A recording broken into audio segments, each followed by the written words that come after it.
नमस्ते सभी। क्या आपके भी बॉयफ्रेंड या गर्लफ्रेंड ने आपको शादी का झूठा वादा किया है और अब आप ये सोच रहे हैं कि ऐसे में कानून आपका साथ है या नहीं? भारत में भारतीय न्याय संहिता 2023 की धारा 69 एक नया प्रावधान लेकर आई है। इसमें साफ लिखा है कि अगर कोई शारीरिक संबंध सिर्फ धोखे से बनाए, जो शादी का झूठा वादा करके, तो ये अपराध है। बट यहाँ पे एक इम्पॉर्टेंट बात यह है कि हर टूटा हुआ रिश्ता अपराध नहीं होता। अगर किसी ने ईमानदारी से शादी का वादा किया लेकिन बाद में परिवार का विरोध हो गया या पैसों की कुछ दिक्कत आ गई या आपसी अनबन हो गई, तो इसे कहते हैं ब्रीच ऑफ प्रॉमिस, यानी वादे की पूर्ति ना हो पाना। ये एक क्रिमिनल केस नहीं है। वही अगर शुरुआत से ही इरादा धोखा देने का था, यानी शादी करने का कभी मन भी नहीं था और बस इस्तेमाल करने के लिए वादा किया गया, तो इसे कहते हैं फॉल्स प्रॉमिस।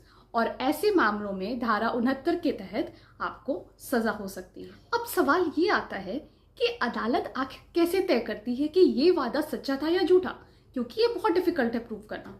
कोर्ट एविडेंस देखती है, चैट्स, मैसेजेस, ईमेल जिसमें शादी की बात की गई हो, विटनेस को बुलाया जाता है जिनके सामने ये बात की गई हो, या तो फिर इंगेजमेंट या परिवार से मुलाकात के तौर पे प्रूफ दिया जाता है।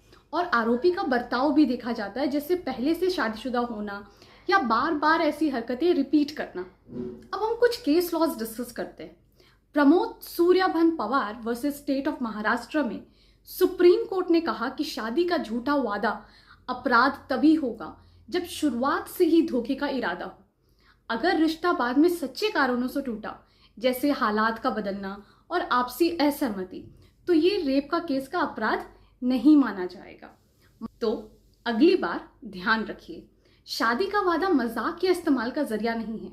अगर ये झूठा निकला तो कानून आपके हक में खड़ा है और धोखा देने वालों के खिलाफ अब सीधी कार्रवाई की जा सकती है।